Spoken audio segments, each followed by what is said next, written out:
Good evening friend, কেমন আছো তোমরা সবাই? আশা করি ভালো আছো। আর আমিও খুব ভালো আছি। তো দেখো, সন্ধ্যা সন্ধ্যা চলে এসেছি আমি একটা নতুন ভিডিও নিয়ে। আজ বানাবো ভেজিটেবল চপ। তো কদিন ধরে খুব খেতে ইচ্ছে করছে, তাই আমার বরকে বলেছিলাম একটু বিট গাজর নিয়ে আসতে।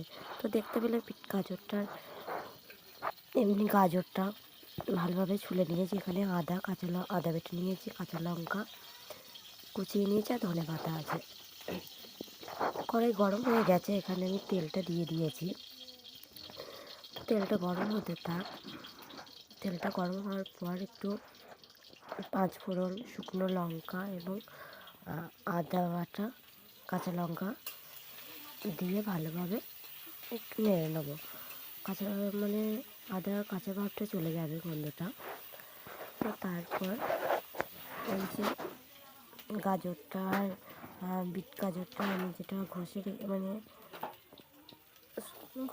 রেখেছিলাম, তো সেটা দিয়ে দিচ্ছি। তো এটা দিয়ে ভালোভাবে নাড়াচাড়া করতে হবে বেশ কিছুক্ষণ। তার আগে আমি একটা মশলা করে রেখেছিলাম, গোটা ধনে, গোটা জিরা আর শুকনো লঙ্কা দিয়ে শুকনো খোলায় ভেজে ওটা শিলে বেটে নিয়েছি। তো দেখো এখানে তারপর আমি সিদ্ধ করা আলুটা দিয়ে দিয়েছি। সিদ্ধ করা আলু দেওয়ার পর একটু নুন দিয়ে দিলাম, যাতে আর একটু নরম হয়ে যায় ভালোভাবে বিট গাজর আর গাজরটা।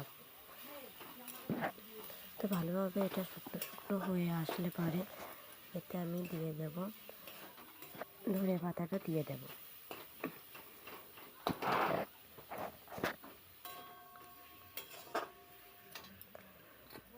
তো এখানে আমি ধনে পাতাটা দিয়ে দিয়েছি।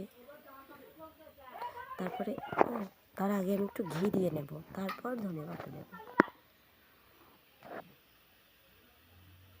জানো তো, আগের একদিন করেছিলাম, সেদিন বাদাম দিয়েছিলাম, খুব টেস্ট হয়েছিল।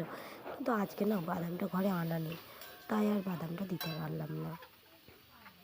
দেখতে পেলে ঘি দেওয়ার পর আমি এবার একটু পাতাটাও দেওয়া হয়ে গেছে, একটু ভালোভাবে নাড়াচাড়া করে নেব। তারপরে যে শুকনো মশলাটা আমি করে রেখেছিলাম, তো সেটাই দিয়ে দেব। তো সবটা দেবো না, সবটা দিলে ঝাল হয়ে যাবে বেশি। তো এখানে আমি অল্প করে দিয়ে দিলাম। আর এখানে আমি একটু স্কিপ করে গেছি, চিনিটা তোমাদেরকে দেখানো হয়নি। এখানে আমি একটু চিনি দিয়েছিলাম, যাতে একটু ঝাল ঝাল মিষ্টি মিষ্টি হয়, তার জন্য। তো এটা পুরটা প্রায় কমপ্লিট। এবার আমি এটা নামিয়ে নেব। একা হাতে ভিডিও করতে হয়, আমার কোনো স্ট্যান্ড নেই, তাই তোমাদেরকে না সবসময় সবটা দেখাতে পারি না। ভিডিওটা কেমন লাগলো দেখার পর অবশ্যই কমেন্ট কিন্তু আমাকে জানাবে। ভালো লাগলে আমার চ্যানেলটি সাবস্ক্রাইব করে এবং একটি লাইক কমেন্ট করে অবশ্যই যাবে। দেখতে পাচ্ছ, তোমাদের সঙ্গে কথা বলতে বলতে ওইদিকে আমার তেল গরম হয়ে গেছে, আর এদিকে আমার পুরটা নামানোর পর আমি একটা ড্রো বানিয়ে নিয়েছি, যেমন ভেজিটেবল চপ হয়। তো তারপর আমি ময়দার মধ্যে দিয়ে নিয়েছি। তারপর আমি ডিমটা এখানে ভেঙে নিলাম।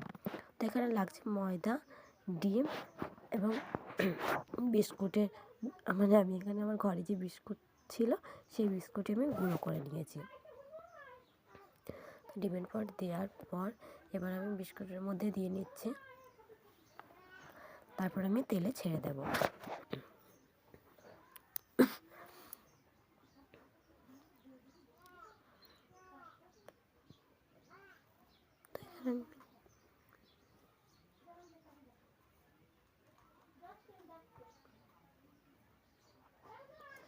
এখানে আমি দিয়ে দিচ্ছি তেলের উপর। তারপর এগুলো আমি সবই ভেজে নেব এক এক করে।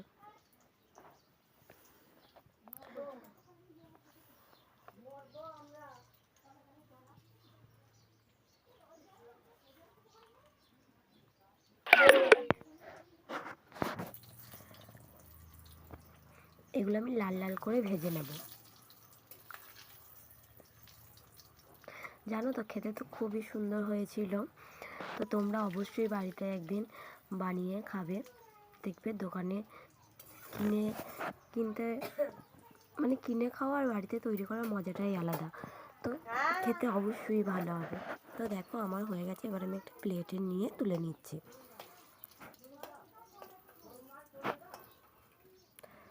তো চলো, তোমাদেরকে এবার আমি এটা একটু খেয়ে দেখাবো কেমন। বলো তো কেমন হয়েছে দেখতে। তো আমি একটু আগে খেয়ে নিলাম, আমি আর পারছি না সামলাতে। তো আমার তো খুবই ভালো লেগেছিলো খেয়ে। তারপর আমি এবং আমার ছেলে, আমার স্বামী সবাই মিলে খেয়ে নিয়েছি। তোমরা অবশ্যই কমেন্ট করে জানিও কেমন হয়েছে। টাটা।